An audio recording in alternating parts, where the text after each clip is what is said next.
નમસ્કાર દર્શક મિત્રો, નવજીવન ન્યૂઝમાં તમારું સ્વાગત છે. હું ચિરાગ રાણા. અગાઉના વિડીયોમાં આપણે જોયું કે વિપ્રો લિમિટેડ કંપનીનો શેર કેવું 10,000 રૂપિયાનું રોકાણ કર્યું અને તે 400 કરોડ સુધીનું રિટર્ન આપી ચૂક્યો છે. તો એની અંદર આપણે જોયું કે મેં બોનસ શેરની વાત કરી હતી.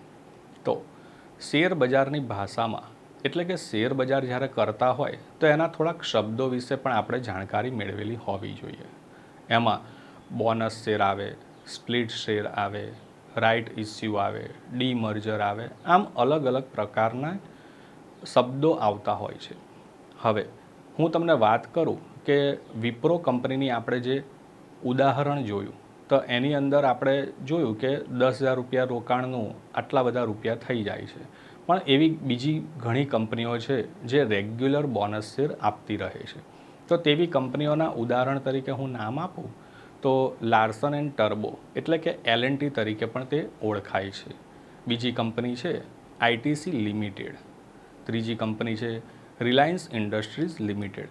તો આમ આ બધી એ ગ્રુપની અને સારી એવી મોટી કંપનીઓ છે જેનું ટર્નઓવર પણ ઘણું મોટું હોય છે અને આ રેગ્યુલર 2 વર્ષે 5 વર્ષે એવી રીતે તેઓ બોનસ શેર જાહેર કરતા રહે છે. બોનસ શેરનો આપણને ફાયદો શું થાય છે કે એક શેર હોય તો એની જોડે એક શેર બોનસ આપવામાં આવે છે. હવે તમને એમ થાય કે તો કેટલો બધો ફાયદો થઈ ગયો, પણ એવું એકચ્યુઅલી હોતું નથી. ખરેખર શેરની કિંમત પણ અડધી થઈ જાય છે. એટલે કે જો 500 રૂપિયાનો શેર હોય અને એકે એક બોનસ જાહેર કરવામાં આવે તો શેરની કિંમત 250 રૂપિયા કરી દેવામાં આવે છે. તો તમને એવું થશે કે તો પછી આપણને ફાયદો કેવી રીતે થયો? પરંતુ એ શેરની કિંમત ઓછી થવાથી બીજા જે નાના ઇન્વેસ્ટરો છે જેની પાસે ઓછી મૂડી છે તેઓ પણ આ શેર ખરીદી શકે છે. આ એના માટે જ કરવામાં આવે છે. બીજી વાત કરું તો સ્પ્લિટ શેર. હવે સ્પ્લિટ શેરમાં પણ ઘણી બધી કંપનીઓ સ્પ્લિટ કરતી રહે. હવે સ્પ્લિટ એટલે શું? તો સ્પ્લિટ એટલે ગુજરાતીમાં તેને કહેવાય છૂટું પડવું. હવે છૂટું શું પડે છે? તો છૂટું એ રીતના કરવામાં આવે છે કે કોઈ પણ શેર હોય તેની ફેસ વેલ્યુ 10 રૂપિયા હોય, 5 રૂપિયા હોય, 2 રૂપિયા હોય, 1 રૂપિયા હોય અને ભૂતકાળમાં તે 100 રૂપિયા પણ હોતી હતી. પરંતુ હવે વધારે પડતી કંપનીઓની ફેસ વેલ્યુ 10 રૂપિયાથી જ લિસ્ટેડ થતા હોય છે. તો તે જે શેર જ્યારે પણ લિસ્ટેડ થાય ત્યારે તેની ફેસ વેલ્યુ 10 રૂપિયા હોય છે. ફેસ વેલ્યુ એટલે કે એની ઓરિજિનલ કિંમત. હવે તમને એમ થશે કે ઓરિજિનલ કિંમત 10 રૂપિયા છે તો આપણાને એ 300 રૂપિયા, 400 રૂપિયા, 500 રૂપિયામાં મળે છે. તો એવું કેમ? તો એ 10 રૂપિયા ઉપરની જેટલી પણ કિંમત હોય છે તેને પ્રીમિયમ કહેવાય છે.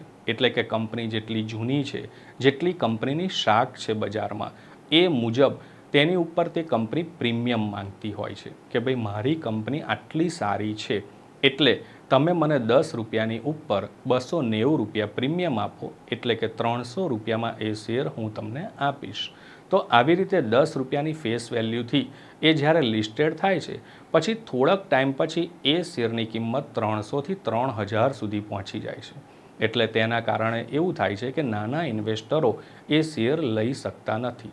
તેમજ એ શેરની અંદર લોકોની લે વેચ ઓછી થતી જાય છે. તો તેના કારણે કંપની સ્પ્લિટ શેર કરે છે. એટલે કે જે 10ની ફેસ વેલ્યુ હોય તેને જો 2માં કરે છે તો એક શેરના 5 શેર થઈ જાય છે. હવે જો એ 1ની ફેસ વેલ્યુ કરે તો એક શેરના 10 શેર થઈ જાય છે.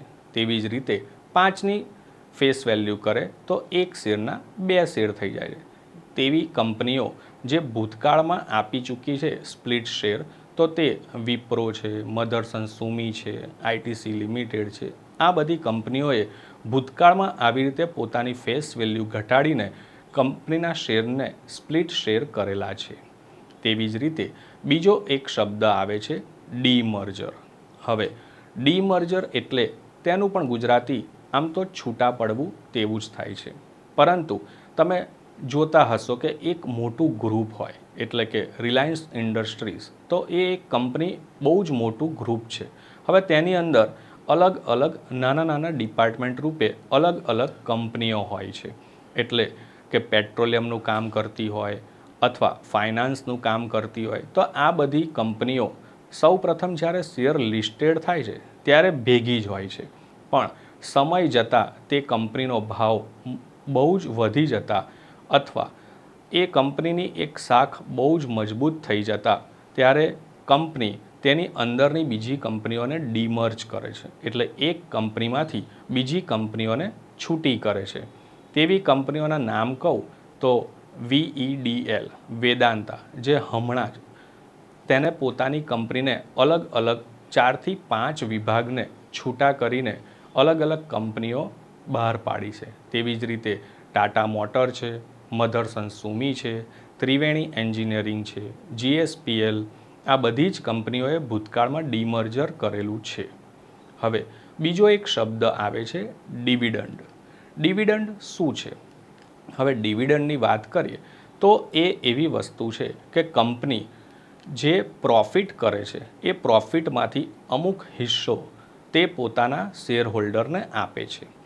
એવી કંપનીઓની વાત કરું તો Hindustan zinc, Vedanta, call India, REC limited, આ બધી કંપનીઓ એવી છે કે તે પોતાના શેરધારકોને વધારે ડિવિડન્ડ ચૂકવે છે. એટલે કે તેઓ એક વર્ષની અંદર 30 રૂપિયા, 20 રૂપિયા, 15 રૂપિયા એવું અલગ અલગ ડિવિડન્ડ ચૂકવે છે. આ બધી જે મેં વાત કરી, બોનસ શેર, સ્પ્લિટ, ડીમર્જર, ડિવિડન્ડ, તો આ બધી કંપનીઓમાં તમે ધ્યાન ના આપો તો પણ તમારા ડીમેટ એકાઉન્ટમાં આ બધા શેર હોય તો તેનો ફાયદો તમને મળી જાય છે. પરંતુ એક બીજી વસ્તુ આવે છે રાઇટ ઇસ્યુ.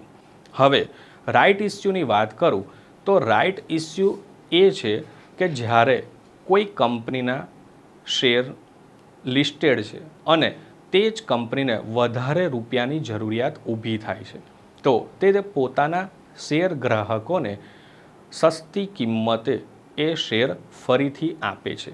એટલે કે 100 રૂપિયાની કિંમતનો શેર હોય ત્યારે તે કંપની 60 રૂપિયામાં પોતાના ગ્રાહકોને એ જ શેર આપે છે.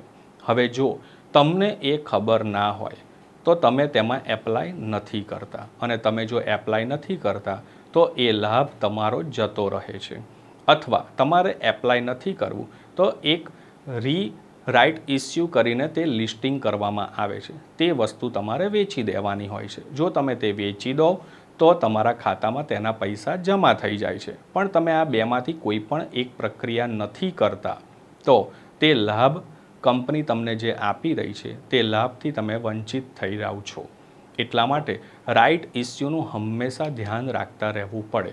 મોટા ઇન્વેસ્ટરો જે હોય છે, લોંગ ટર્મના ઇન્વેસ્ટરો, તેઓ આ બધું ધ્યાન કદાચ નથી રાખતા હોતા. આપણા જેવા લોકો જે રિટેલર ઇન્વેસ્ટર છે તેઓ ધ્યાન નથી આપતા, જેના કારણે તેમને આ નફામાં નુકસાન થવાની શક્યતા રહે છે. તો રાઇટ ઇસ્યુ હોય ત્યારે તેનું ધ્યાન ખાસ રાખવું જોઈએ.